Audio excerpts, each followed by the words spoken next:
नमस्कार, स्वागत है आपका आदिशक्ति परिवार में। आज हम इस वीडियो के माध्यम से आपको बताएंगे कि सिद्ध कुंजिका स्तोत्र को आपको 11 दिन में किस प्रकार सिद्ध करना चाहिए। ये एक थोड़ा गूढ़ विषय है, लेकिन कई साधकों ने कहा था कि इस विषय पर हम एक वीडियो बनाएं। वैसे तो इससे रिलेटेड हमारे 2-3 वीडियोस पहले से ही हैं, लोगों ने किया है। जिन लोगों ने अच्छे से मेहनत की है उनको सफलता भी मिली है, लेकिन जो लोग बीच में ही छोड़ देते हैं या जो श्रम करने के आदी नहीं हैं, उन लोगों को सफलता नहीं मिलती है।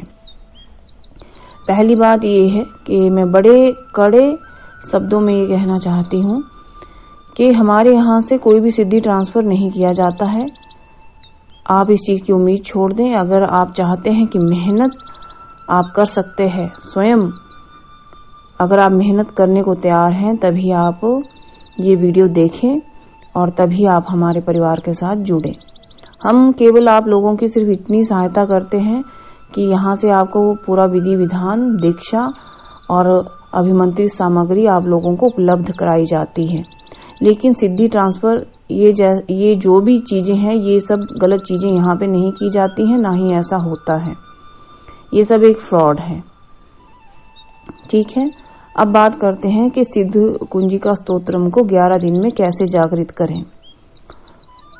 दुर्गा सप्तशती की जो किताब है या ये जो ग्रंथ है, ये आपको हर हिंदू के घर में मिल ही जाएगा। एक गीता, एक दुर्गा सप्तशती जी की ग्रंथ, ये आपको मिल ही जाएगा। ये बहुत ही आदरणीय ग्रंथ है।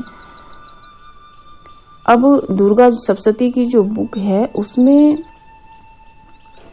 कभी अंत में ही मैक्सिमम देखने को मिलता है किताबों में, क्योंकि दुर्गा सप्तशती के प्रकाशक अलग अलग हैं, तो हो सकता है ये आपको शुरू में, मध्य में या अंत में मिले, लेकिन मैक्सिमम ये अंत में ही मिलता है।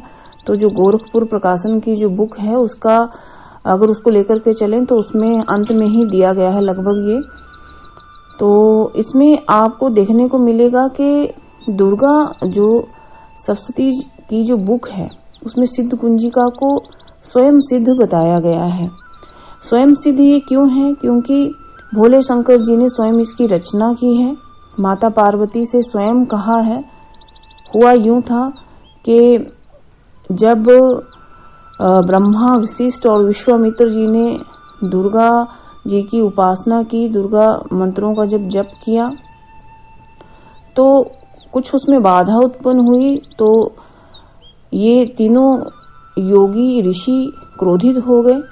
इन्होंने दुर्गा सप्तशती को श्राप दे दिया कि इसके बाद जब भी कोई तुम्हारा जाप करेगा उसको सिद्धि नहीं मिलेगी। और कई बार ये भी सुनने में आया है कि राक्षसों ने कई बार दुर्गा सप्तशती को मंत्रों का जो था वो जाप किया, लेकिन उनको सिद्धि नहीं मिली, दुर्गा जी के दर्शन नहीं हुए, तो उन्होंने इसको श्राप दे दिया। और एक वचन ये भी सुनने को आता है, इसकी 3 स्टोरीज हैं, 2 मैंने आपको बता दी, तीसरी स्टोरी ये भी है कि ये जो दुर्गा सप्तशती के जो जितने भी मंत्र थे, ये स्वयं जागृत थे, स्वयं सिद्ध थे। मात्र थोड़ा सा जप करने पर ही लोगों को मारण, मोहन, आकर्षण और वशीकरण की शक्ति प्राप्त हो जाती थी, जिसके कारण हाहाकार मच गया। थोड़ा सा जप करो, दुर्गा देवी प्रकट हो जाती थी और उनको वरदान मिल जाता था, जो लोग उसकी साधना किया करते थे। तो इस प्रकार राक्षस भी इसका मिसयूज करने लगे, कुछ सिद्धजन इसका मिसयूज करने लगे। तो स्वयं शिव ने इसे कीलित कर दिया था। लेकिन देवताओं ने फिर, और कुछ हमारे सिद्ध ऋषि मुनि थे, उन्होंने स्वयं देवताओं के साथ मिलकर शिव की स्तुति की और कहा कि यदि अगर दुर्गा सप्तशती के मंत्रों को अगर कीलित कर दिया गया है, अगर कोई भी इसका निरंतर जप करेगा, यदि उसे फल प्राप्त नहीं होगा तो ये महत्वहीन हो जाएगी। फिर दुर्गा जी का ध्यान, मंत्र जप, उपासना, साधना कोई नहीं करेगा, क्योंकि कोई जीव नहीं चाहता कि वो इतनी मेहनत करे, जप करे, फिर उसको फल ना मिले। अगर निराशा ही किसी के प्रयत्न से हाथ लगनी हो तो वो उस प्रयत्न को करना ही छोड़ देता है। अगर आप भी कहीं मेहनत करते हैं, अगर आपको फल नहीं मिलेगा तो आप क्यों वो मेहनत करेंगे? फिर तो नहीं करेंगे। तो देवताओं की बात जब भोले शंकर ने सुनी तो उन्हें ज्ञात हुआ जो ये तीनों कहानियां जो हमने बताई ये सत्य हैं। तीनों का रीजन अलग अलग था। तो तीनों में जब ये देखा गया कि दुर्गा सप्तशती के मंत्रों को कीलित कर दिया गया, एक ताला उनके ऊपर लगा दिया गया कि ये सिद्ध ही नहीं होंगी या इनको दर्शन ही नहीं होंगे दुर्गा जी के। क्योंकि देखिए दुर्गा सप्तशती में जितने भी मंत्र दिए गए हैं उनमें से अगर एक मंत्र का भी निरंतर जप आप यदि कर लेते हो तो मारण, मोहन, आकर्षण, वशीकरण, उच्चाटन, विद्वेषण या दिव्य शक्तियों के आप स्वामी हो जाते हैं। स्वयं दुर्गा को प्रकट होना ही पड़ता है।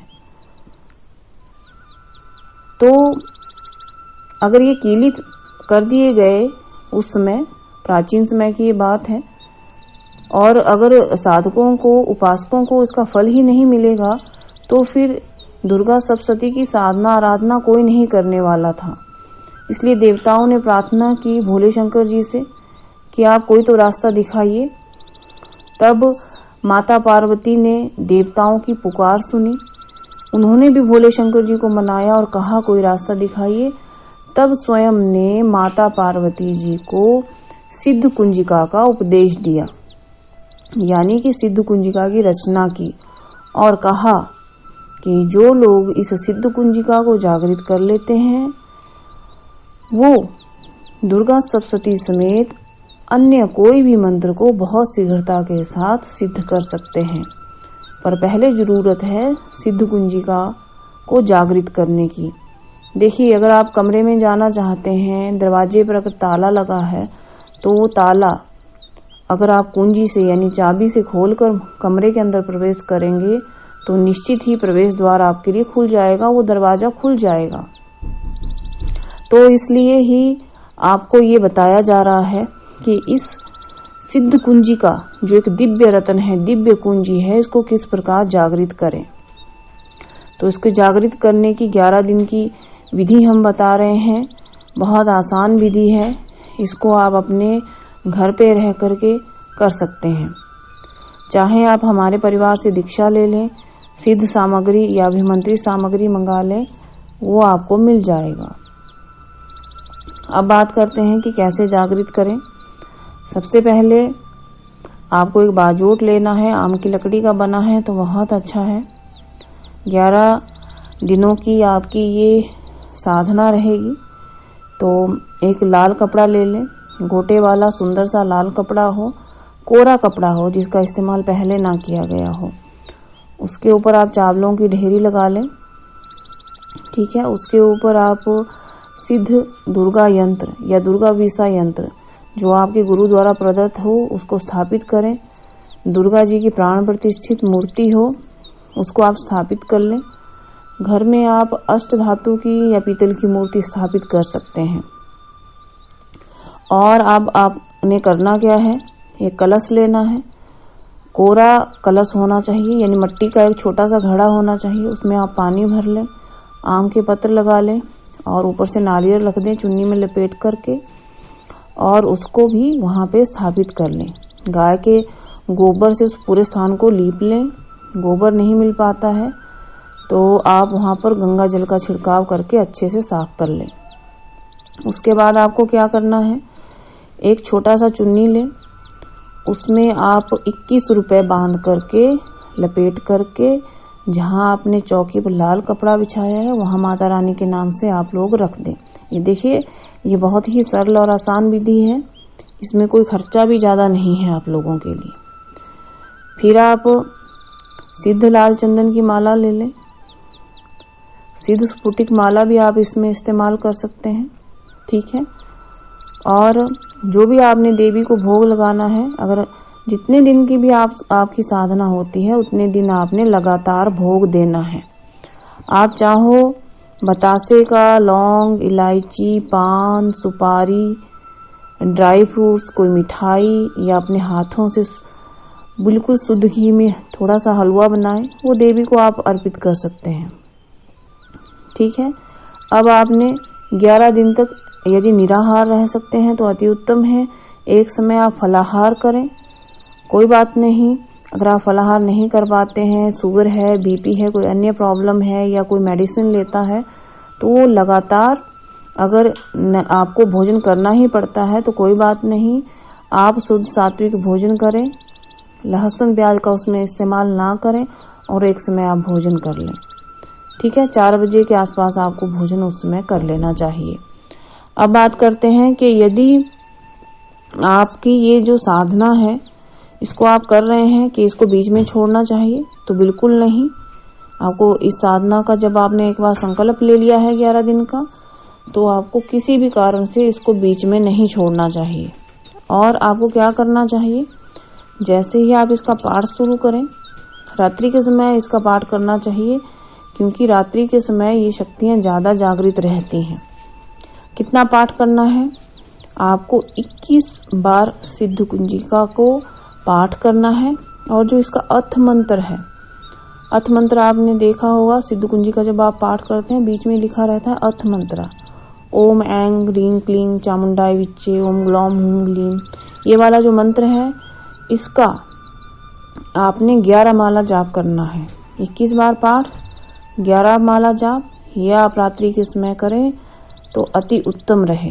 और उसके बाद आपने क्षमा प्रार्थना और आरती कर लेना है। जो लोग चाहते हैं कि उन्हें निरंतर इस साधना में सफलता मिले, तो 11वें दिन आपने ये करने के बाद हवन, इसका दशांश हवन कर लें। घी, तिल, चावल, जौ, हवन सामग्री, ड्राई फ्रूट्स, ये सब ज्यादा रखते हुए आपको हवन संपन्न कर लेना चाहिए। आम की लकड़ी, अमरूद की लकड़ी, आंवला की लकड़ी या नवग्रह लकड़ी पर ही आपको ये हवन संपन्न करना चाहिए। दूसरी बात, क्षमा प्रार्थना इसलिए जरूरी है कि सिद्ध कुंजिका के जो बीज अक्षर हैं वो बहुत सारे हैं। अगर आपने कभी इसका पाठ किया होगा तो आपको पता होगा। अगर उसमें उच्चारण में या सिद्ध कुंजिका पाठ में या मंत्र जप में अगर कोई कमी रह जाए तो माँ भगवती फिर आपको क्षमा कर देती है। वैसे भी वो क्षमा कर देती हैं, वैसे भी वो बहुत दयालु हैं। अगर आप उनको बहुत ही गुस्से वाली या हार्ड रूप का अगर आप समझ के चलेंगे तो वो वैसे ही आपके साथ व्यवहार करेंगी। अगर आप उनको मातृ स्वरूपा समझ के चलेंगे तो आपका पोषण वो अपने बच्चे की तरह ही करेंगी। वो माँ तो माँ है, वैसे भी जग जननी है, ऐसी कोई बात नहीं है। फिर भी जो बीजाक्षर हैं, कई बार होता ये है कि उच्चारण गलत हो जाता है, जल्दीबाजी में कोई भूल चूक हो जाता है तो उनका अर्थ से अनर्थ हो जाता है।